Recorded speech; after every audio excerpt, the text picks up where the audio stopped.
Vamos a resolver el apartado C del ejercicio 8. Como vemos, este es un poco distinto a todos los que llevamos hecho hasta ahora. La diferencia está en que en este caso en el circuito hay dos transistores bipolares. Aquí le vamos a echar un vistazo. Veis que tenemos un transistor Q1, que es un NPN, y un transistor Q2, que es un PNP. Y están puestos, pues la base del transistor Q2 está conectada al colector del transistor Q1. Bueno, pues nos piden que obtengamos justamente esta tensión que aparece aquí y esta corriente que aparece aquí, que ahora veremos cuáles son, para dos casos concretos. Para los casos en que la beta del transistor, de ambos transistores, valga 100 y para el caso en que la beta valga 300. Como hemos venido haciendo hasta ahora en los distintos ejercicios, el ejercicio 7, el otro apartado del ejercicio 8, pues es muy probable que cambie el punto de polarización de cuando la beta vale 100 a cuando la beta vale 300. Pero bueno, no nos adelantemos y vamos a calcular este ejercicio. Bien, en primer lugar, como siempre, lo que hay que hacer es suponer una región de funcionamiento para los transistores. Una vez elegida la región de funcionamiento, se sustituye el transistor por su modelo equivalente, se analiza el circuito y se comprueba si los resultados son coherentes. Bueno, pues como siempre, lo que tendremos que hacer es suponer la región de funcionamiento de los transistores como región activa, ya que en teoría lo que vamos a estudiar lo que estamos estudiando en esta asignatura es el funcionamiento del transistor como amplificador y para ello tiene que estar en la región activa. Bueno, pues vamos a suponer región activa para ambos transistores. Q1 suponemos que está en activa y Q2 suponemos también que está en la región activa. Y con estas suposiciones vamos a ver cuál sería el modelo equivalente de este transistor. Bien, en primer lugar, lo que tendríamos sería este generador de 15 voltios, una resistencia de 15 megaohmios y aquí tendríamos la base del primer transistor. Bien, por aquí tendríamos el emisor del primer transistor y por aquí tendríamos el colector del primer transistor. Bien. Esto se uniría a la base del segundo transistor. Por aquí tendríamos a 15 voltios el emisor del segundo transistor. Tened en cuenta que el segundo transistor, el transistor Q2, es un PNP, con lo cual el emisor lo hemos dibujado arriba. Aquí tendríamos el colector del segundo transistor y esta resistencia de 1 ohmio conecta ese colector a masa. Bien, nos están pidiendo la tensión en este punto y esta corriente de aquí. Bien, pues como hemos dicho, vamos a suponer región activa tanto para el transistor Q1 como para el transistor Q2. Vamos a ir poniendo los modelos equivalentes. Para el transistor Q1, el modelo equivalente para la región activa sería un generador de tensión de valor 0,7 voltios y por aquí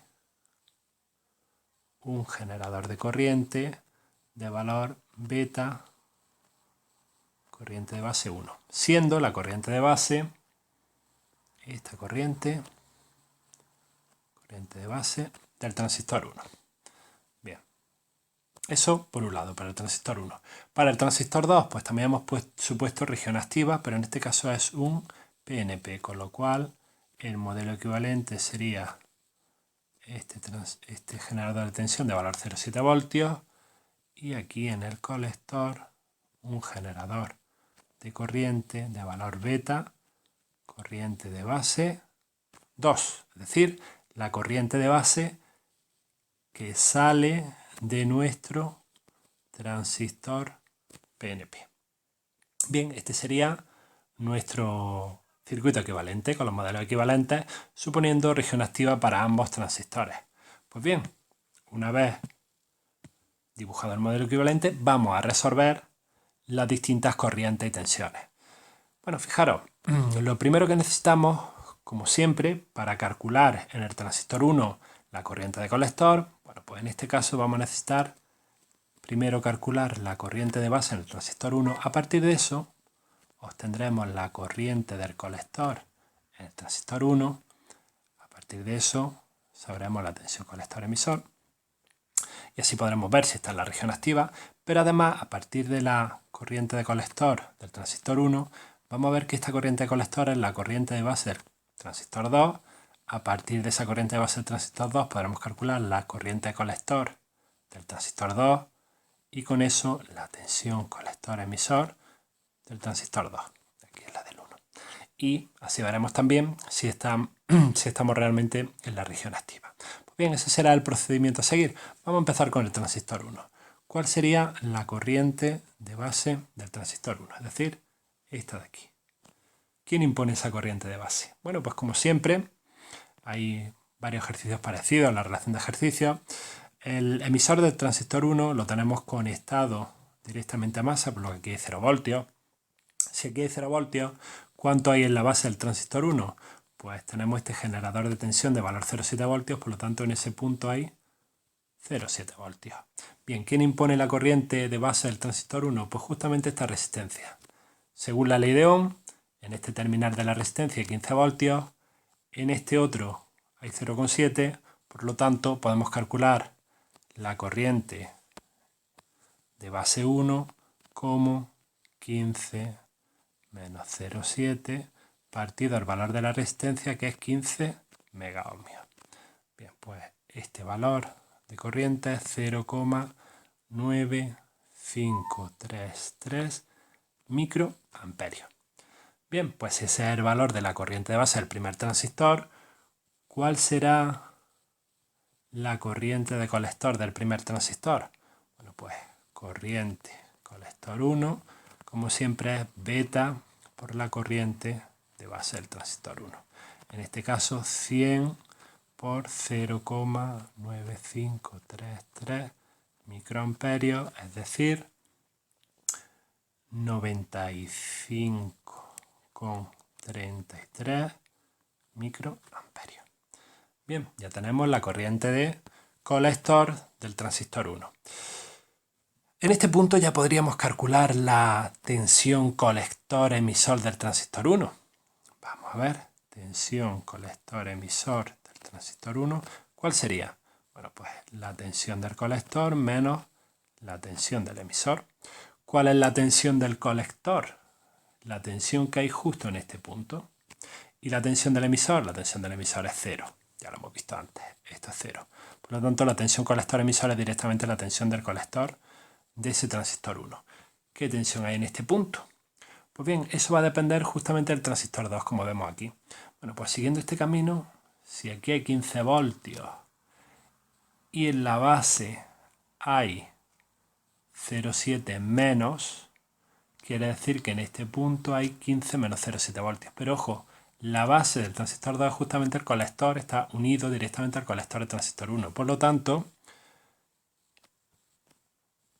tensión del colector 1 es igual a la tensión de base del transistor 2, que es igual a 15 menos 0,7, es decir, 14,3 voltios.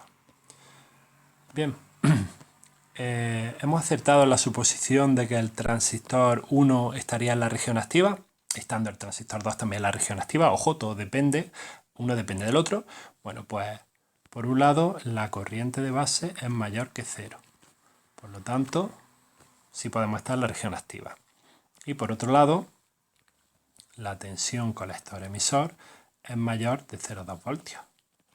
Por lo tanto, parece ser que sí, que el transistor Q1 en estas condiciones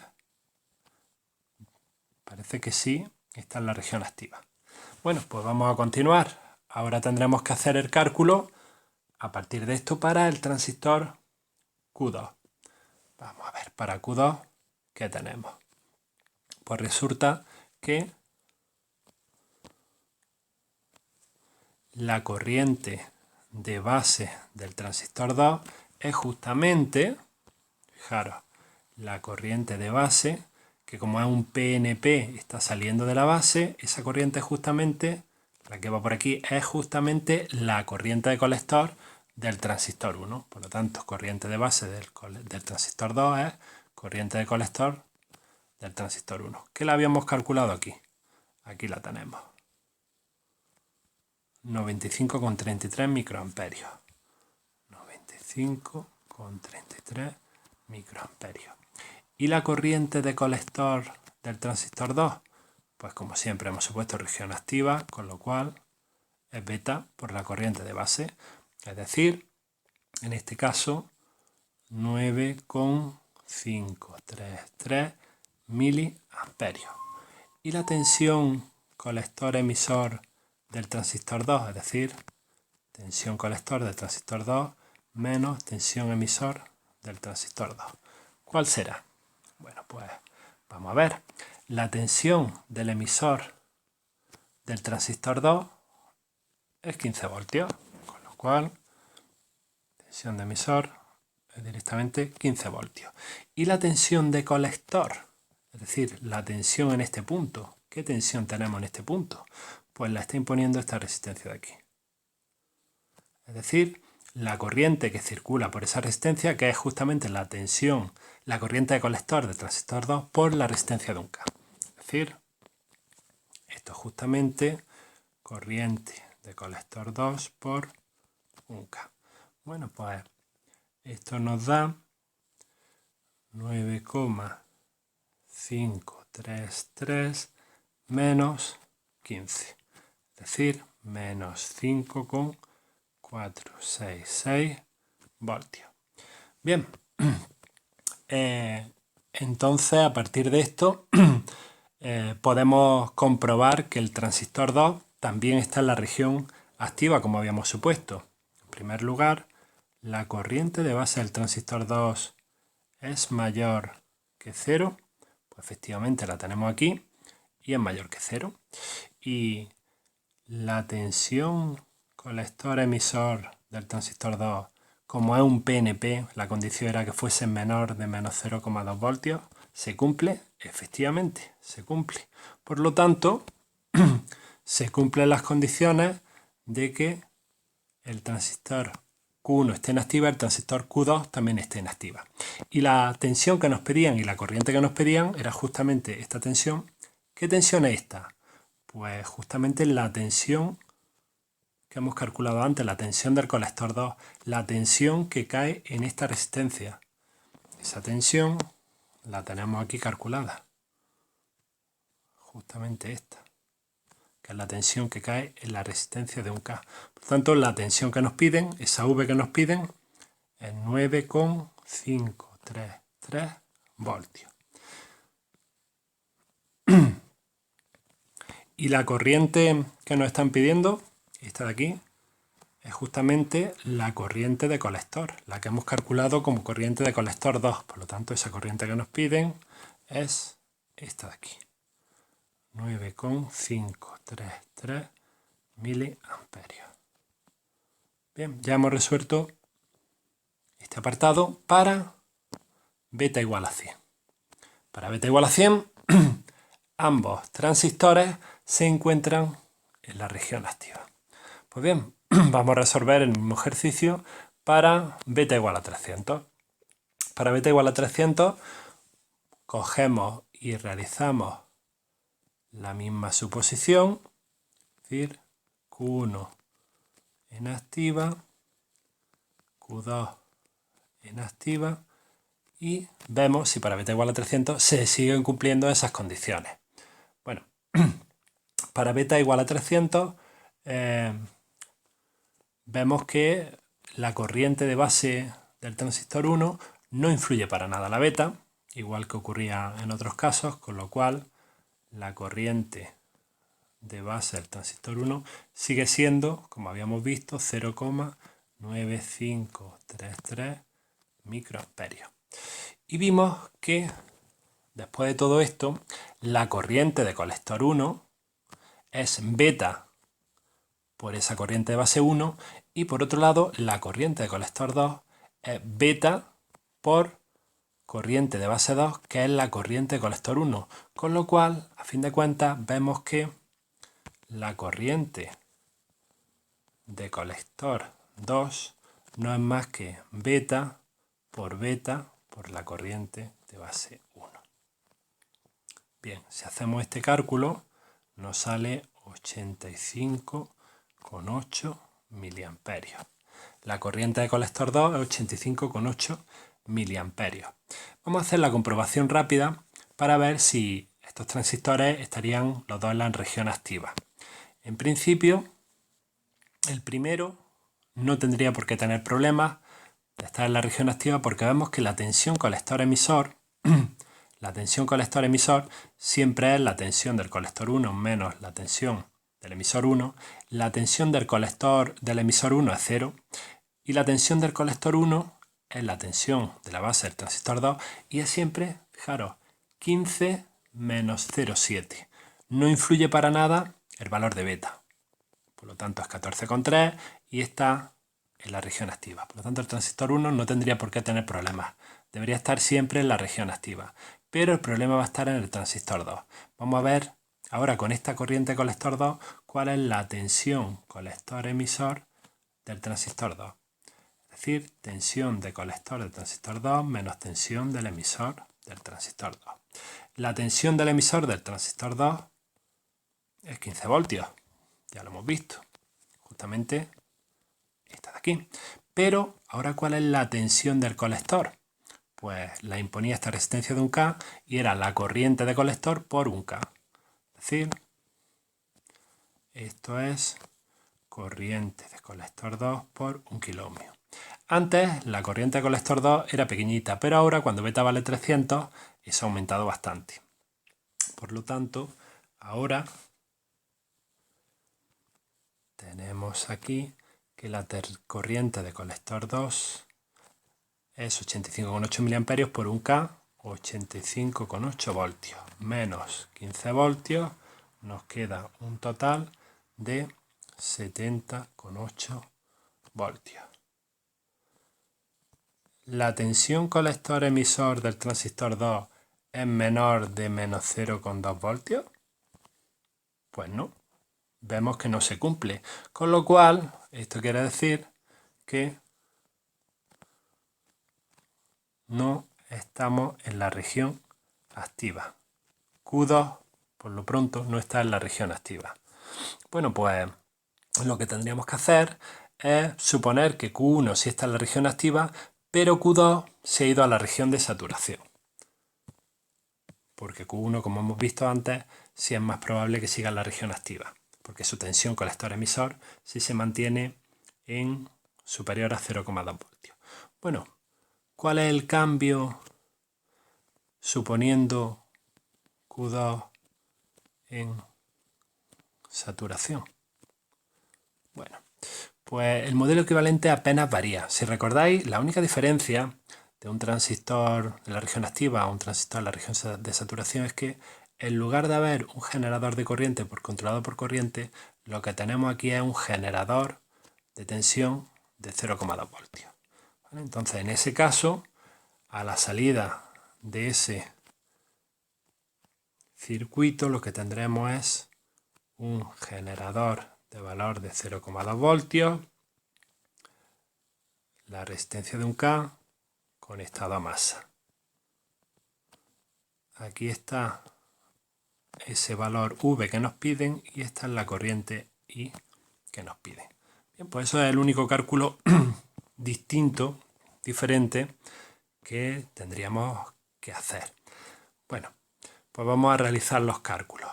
En primer lugar, si cambian ciertas cosas, por ejemplo la corriente de base del transistor 1, esa sigue siendo igual, no ha cambiado el circuito para nada, 9533 microamperios, pero la corriente de colector del transistor 1 es beta por esa corriente de base.